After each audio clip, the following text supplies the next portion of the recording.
மழை காலம் ஆரம்பிக்கிறனால எல்லோரும் கொஞ்சம் சிரமம் பாராமல் கொடையை எடுத்துகிட்டு போங்க, கொடையை வச்சுட்டு வந்துடாதீங்க.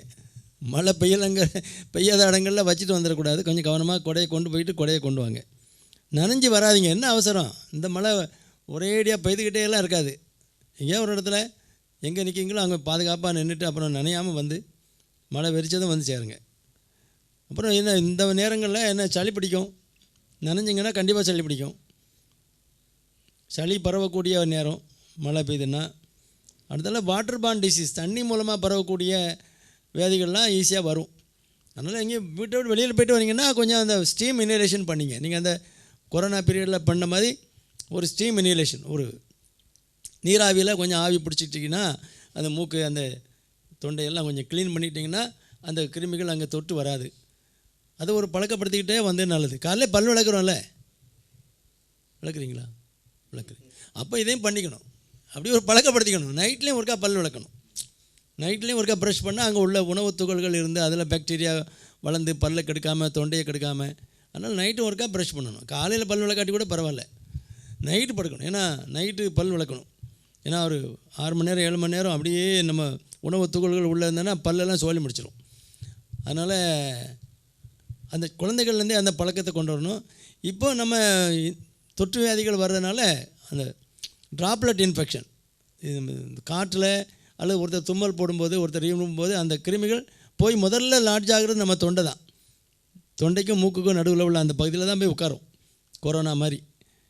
கொரோனானாலே அது இட்ஸ் குரூப் ஆஃப் அந்த வைரஸ் தானே. என்ன வைரஸு? கொரோனா வைரஸ் தான். காமன் கோல்டுக்குரிய வைரஸும் கொரோனா ஃபேமிலி தான், அவங்க குடும்பம் தான், சொங்காரங்க தான் எல்லாருமே. இவர் புதுசாக வந்தார், அந்த ஆள் அவ்வளோதான். பழைய ஆட்கள்லாம் நிறையா பேர் இருக்காங்க. அதனால் அதெல்லாம் பரவக்கூடிய தன்மை உள்ளதுக்கு நீங்கள் ஸ்டீம் இன்ஹலேஷன் பண்ணாலே ரொம்ப எக்கனாமிக்கல் ஒன்றுமே கிடையாதுல்ல. தண்ணியை விட்டு ஆவி பிடிக்கிறதுக்குன்னு கொஞ்சம் மெனக்கிடணும். அந்த ஸ்டீம் இன்ஹலேஷன் மட்டும் பண்ணிட்டீங்கன்னா ஈஸியாக சளி பிடிக்காது. சளி லேசாக வந்துட்டாலுமே காட்டி கொஞ்சம் மருந்து மாத்திரைகள் எடுத்துக்கிட்டு சரி பண்ணிக்க வேண்டியதான். அப்புறம் வாட்டர் பார்ன் டிசீஸ்னால் டைரியா, ஹோட்டல்களில் சாப்பிடும்போது தண்ணி கொஞ்சம் கவனமாக பாட்டிலில் தண்ணி கொண்டு போகணும். அங்கே ஒரு பாட்டில் வாங்கி குடிச்சிக்குங்க. நல்ல ஹோட்டலாக செலக்ட் பண்ணி பார்த்து சாப்பிடுங்க. உங்களுக்கு வயிற்றுக்கு சில ஹோட்டல் ஒத்துக்கும், அந்த மாதிரி ஹோட்டலில் செலக்ட் பண்ணி வச்சுங்க. நல்ல ஹோட்டல்னால் நான் போய் இது சார் இது நல்ல ஹோட்டல் தானே அங்கெல்லாம் கேட்டுட்ருக்காதீங்க. நல்ல ஹோட்டலாக அது அப்படி தெருவில் தான் கேட்கக்கூடாது. நீங்கள் சாப்பிட்டு பழக்கம் இருக்கும், அதில் சில ஹோட்டல் உங்களுக்கு வயிற்றுக்கு ஒத்துக்கிற மாதிரி ஏதாவது சாம்பார்லாம் வச்சு தருவான். அந்த மாதிரி ஹோட்டலில் பிடிச்சிக்க வேண்டியதான், நல்ல ஹோட்டல்னு பிடிச்சிக்க வேண்டியதான். முடியாத கட்சிக்கு நீங்கள் வெளியில் சாப்பிடுங்க. வீட்டில் முடியுது, வீட்டில் சாப்பாடு இருக்குது, 2-3 இட்லி கிடக்குன்னா பேசாமல் அதை சாப்பிட்டு பேசாமல் படுத்துங்க. அதனால் இன்ஃபெக்ஷன் வந்து காமன். இப்போது இந்த தண்ணியில் வர்ற கிருமிகள் காமன், பொதுவாக கொஞ்சம் அதிகமாக இருக்கும். மழை நேரங்களில் குழந்தைகளை கூட்டிகிட்டு வெளியில் போகாதீங்க, கொஞ்சம் பார்த்து. பிள்ளைகளுக்கு தெரியாது, மழையில் விளையாட்டாக போய் நனையும், பிறகு சளி பிடிக்கும், காய்ச்சல் வரும், அந்த மாதிரி பிரச்சனைகள். அது சளிக்கு நம்ம ஸ்டீம் இன்ஹலேஷன் பண்ணிட்டாலே போதும். வாட்டர் பார்ன் டிசீஸுக்கு தண்ணியை கொஞ்சம் சூடாக்கி ஆற வச்சு குடிச்சிக்கிட்டோன்னா வீட்டில் பிரச்சனை இல்லை.